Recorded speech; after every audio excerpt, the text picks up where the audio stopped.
So, next guest here is Will Ennett. Hi, Will. Hello. Great to have you here in Oslo. Before we start, please introduce yourself to the audience. Who are you? What's your role? What are you doing? Sure, thank you. So, hello everyone. My name is Will Ennett. I am Head of Sustainability and ESG at PXC. PXC is a UK-based wholesale broadband company, but I have over 20 years experience across media, broadcasting and telecoms.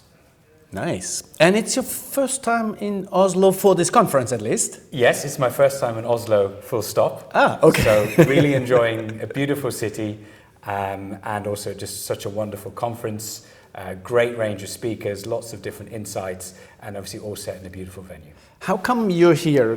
Have you been invited by Norigin, or some friends have told you great things about it? That's right. So Ajay and I have sort of met at panels and at conferences over the years, and he's asked me many times, like, would I come over to Northern Waves? And so finally, I think this is about 6 years in the making, I am here. You don't regret? Oh, not so far. No, really enjoying it so far. Yeah. Super cool. So you have a talk. Yes. What's the topic of the talk? So the topic is about sustainability, and particularly, how as the overall industry can get towards net zero. Okay. And if there's one key takeaway that everybody should take home and remember, what would that be?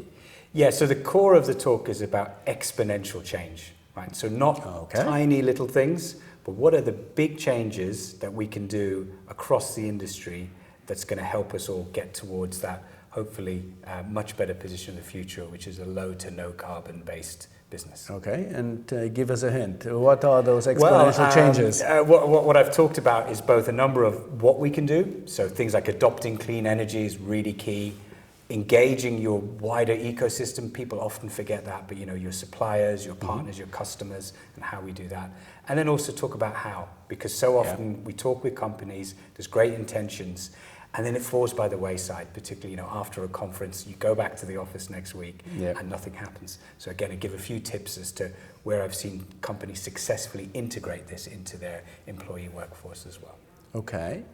So I'm running a little research, and I ask telcos. I said, okay, you do this. Yeah, we have Green Magenta, and we have this, and here's our initiatives, and all our cars are electric, and we use clean energy.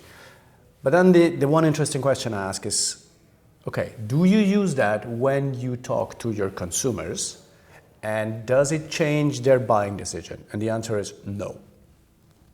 So what does it all matter if in the end customers decide based on price or bandwidth or whatever they get?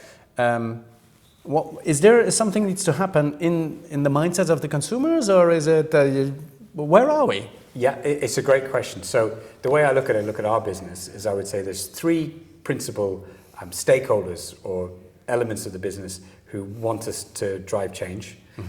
One is our business customers. So yes, we've got residential or B2C base, but we've also got a very active B2B base. Yeah. They often ask questions. They want to see progress. Okay. If we supply into them, we are part of their numbers as well. Yeah. So they've got real skin in the game. Secondary is our investors. They want to see, they need to have a portfolio of investment which is cleaning up its act. And then the third area is obviously the regulator, and that's also changing as a big driving force. So I think you're right that actually when it comes to residential or B2C customers across Europe in telecoms and media, it's probably not a key purchasing decision but I look at it two ways. Firstly, as I mentioned, there's enough other reasons to do it, as I've outlined before, taking aside even the moral reason. We have only one planet. But then secondly as well, actually, if a customer, being generous to all these customers, if they're making efforts in other ways, like the food they consume, the car they drive, the heating, the energy, that probably is a bigger area of focus than your broadband bill or your media consumption. Okay.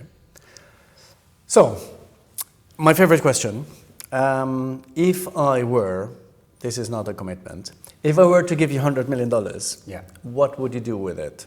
Yeah, well, I think given that the talk is about sustainability and the sector, the one thing that we could do with $100 million is that switch to clean energy, right? If you think about the media and telecoms, electricity is the core energy consumption. So how do we switch that towards renewable or other clean sources of energy? So I would, although we're doing a lot of that in our own company, I would accelerate that, and then I would look to bring it out across the sector.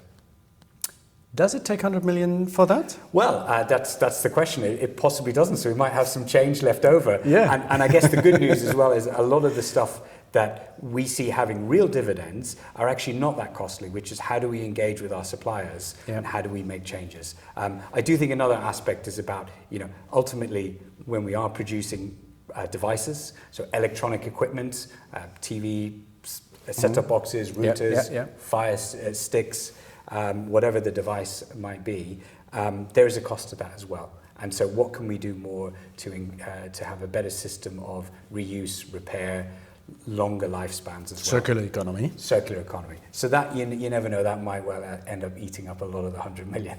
Good. I hope somebody gives you 100 million. Yes, me too. Right. Until then, it was great to have you here, Will. Okay, thank you. Thanks for the talk, and enjoy the rest of the conference. Thank you very much. Thank you.